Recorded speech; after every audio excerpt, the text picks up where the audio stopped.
Top 20 Technical Support Interview Questions and Answers. Welcome to Top 20 Technical Support Interview Questions and Answers. Whether you're preparing for your first IT support role or upgrading your career, these answers will help you stand out confidently. 1. Can you explain what a typical day looks like in a technical support role? A typical day in technical support begins with reviewing open support tickets and prioritizing urgent issues. I check system alerts, emails, and service desk updates. Throughout the day, I handle incoming requests via phone, chat, or email, documenting each interaction. I diagnose and resolve hardware, software, or network issues, often using remote tools. I escalate complex problems to higher tiers if needed.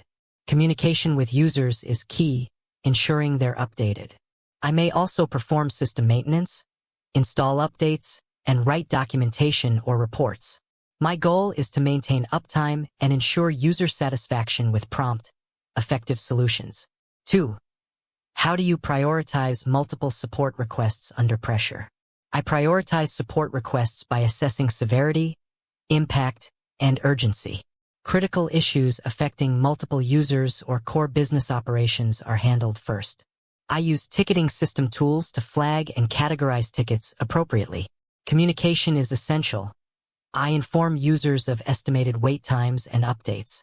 I remain calm, focused, and organized, using checklists or queue systems to ensure nothing is missed. If needed, I escalate high-priority tickets or delegate tasks. Time management, multitasking, and flexibility help me maintain service levels while ensuring each user gets timely, effective support, even under under pressure. 3. What steps do you take to troubleshoot a user's issue? I begin by gathering detailed information, asking the user questions about the issue, environment, and any recent changes. I replicate the problem if possible and check logs or system alerts for clues. I use standard troubleshooting steps. Check cables, reboot devices, verify network connections, and inspect error messages. I isolate the root cause using elimination techniques, consult documentation or knowledge bases, and apply a known fix or escalate when needed. Once resolved, I test to confirm success, explain the resolution to the user, and document the steps taken for future reference or team learning. 4. Describe a time when you resolved a difficult technical issue. At my previous job, a user's computer was frequently crashing without error messages. After checking hardware and running diagnostics, I found no issues. I reviewed logs and noticed a pattern with a recent driver update. I researched further and discovered a compatibility issue with a specific GPU driver. I rolled back the driver to a stable version and the issue stopped. I then updated the driver management policy for all users to prevent recurrence. This experience taught me the importance of patience, root cause analysis, and staying current with vendor updates. 5. How do you explain technical solutions to non-technical users? I use simple, non-technical language, avoiding jargon. I relate technical concepts to everyday experiences, for example, explaining internet speed like water flow in pipes. I break down steps clearly and check for understanding by asking questions.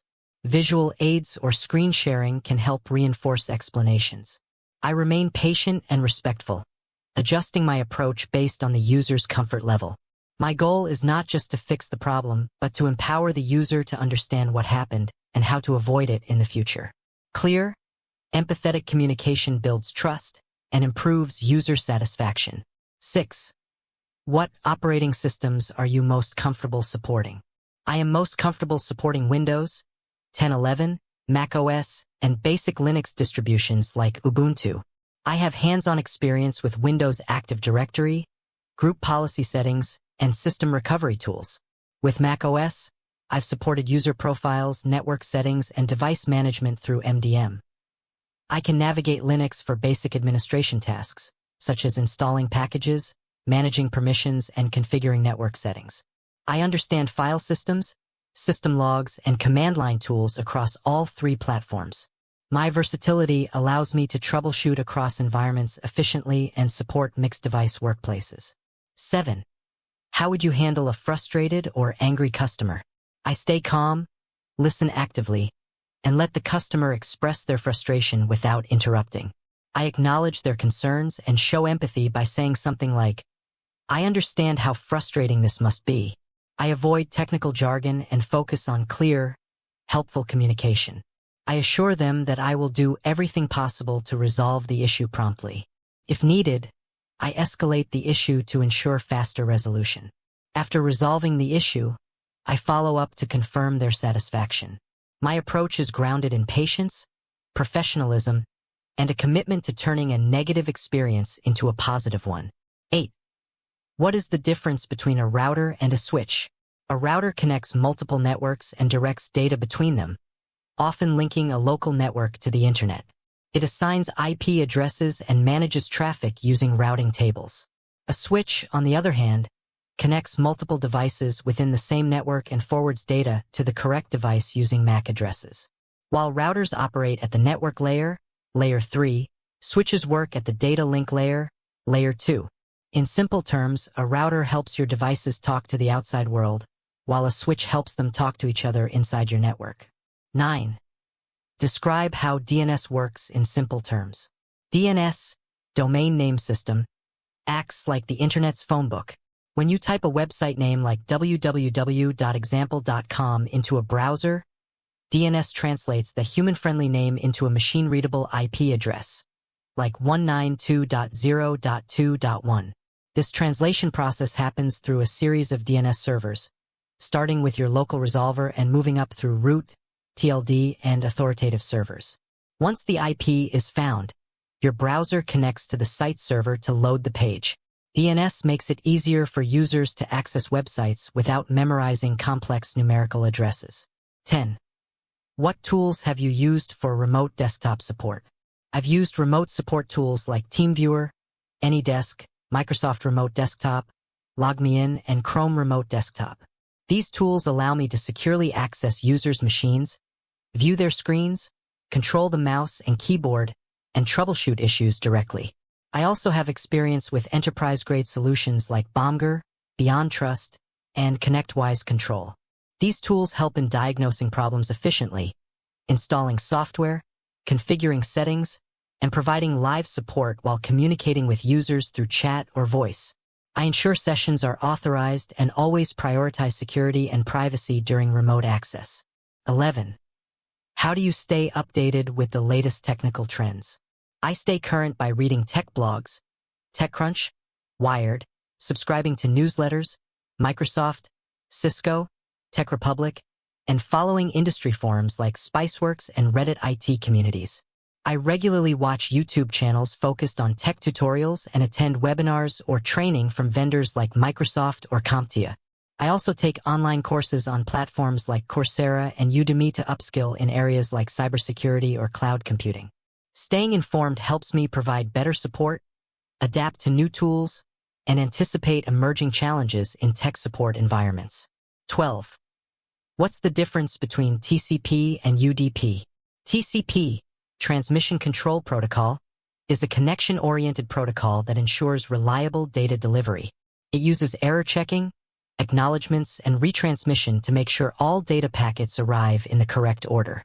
It's ideal for applications like web browsing and email. UDP, User Datagram Protocol, on the other hand, is connectionless and faster but less reliable. It sends packets without establishing a connection or verifying delivery, making it suitable for real-time applications like video streaming or online gaming. In short, TCP is reliable but slower, while UDP is faster but less secure. 13. Can you explain how to troubleshoot a printer that won't print? First, I check if the printer is powered on and properly connected, USB or network. I verify paper and ink levels, then ensure there are no error lights or jammed paper. I check the print queue to see if jobs are stuck and clear them if needed. I restart the printer and the computer, and ensure the correct printer is set as default. If the issue persists, I reinstall the printer driver, check network settings for network printers, and test from another device. If hardware failure is suspected, I escalate or contact the vendor. 14. How do you handle repetitive issues that keep recurring? Recurring issues are addressed by identifying patterns through documentation and user feedback. I review previous support tickets and gather technical logs or reports. I investigate root causes, whether it's outdated software, configuration problems, or user errors.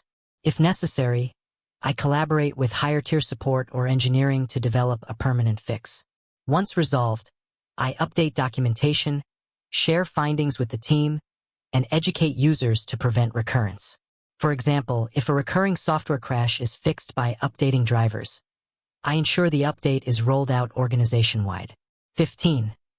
What antivirus and security practices do you follow? I ensure that antivirus software is always updated and running real-time protection. I perform regular scans and schedule automated full scans. I apply OS and application patches promptly and enable firewalls. I advise users to avoid suspicious links, practice good password hygiene, and enable multi-factor authentication. I disable unnecessary services and use role-based access. For web filtering and threat detection, I support tools like Windows Defender, Malwarebytes, and enterprise solutions like Symantec or CrowdStrike. Security awareness and proactive monitoring are critical to protecting systems and users. 16. Describe your experience with ticketing systems like Zendesk or ServiceNow. I've used Zendesk and ServiceNow extensively to log, manage, and resolve technical issues. These platforms help prioritize tickets, track SLA compliance, and streamline communication with users. I log every detail, issue description, steps taken, resolution time, and status. I tag tickets to aid reporting and knowledge base creation. I'm familiar with using macros, automations, and reporting dashboards to track productivity. Ticketing systems improve accountability and ensure transparency within support operations. I also use them to document recurring problems, enabling root cause analysis and preventive solutions. 17. What is the blue screen of death, BSOD, and how would you approach fixing it? BSOD is a stop error in Windows indicating a critical system failure. It displays a blue screen with an error code, like driver _IRQL _less_r_equal. To fix it, I take note of the error code, then boot into safe mode or use recovery options. I check for recent hardware/software changes, update or roll back drivers, and run diagnostics, like memory diagnostic or check disk. I also inspect event logs and system dump files. If hardware is suspected, I test RAM, HDD, or CPU. Preventative measures include keeping drivers and OS up to date. 18. How do you handle a situation when you don't know the answer to a technical issue? I remain honest with the user, acknowledging that I don't have the answer but will investigate promptly. I gather all necessary information, research using trusted sources, vendor sites, forums, internal knowledge bases, and consult team members if needed. Once I find a solution, I explain it clearly to the user and document it for future reference.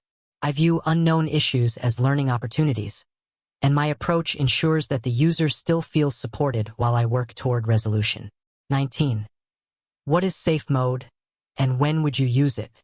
Safe mode is a diagnostic startup mode in Windows that loads only essential drivers and services.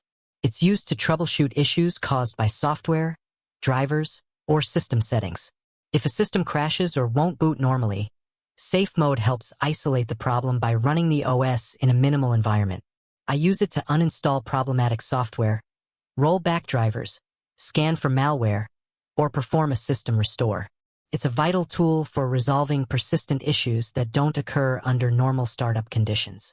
20. What is your process for documenting support cases?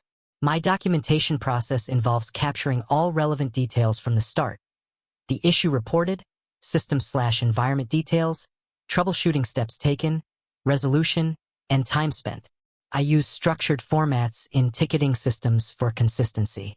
I also include screenshots or logs if needed. If the issue is common or complex, I create or update internal knowledge base articles for team reference. Accurate documentation helps with trend analysis, reduces repeat work, and ensures continuity in team-based support environments. Thanks for watching.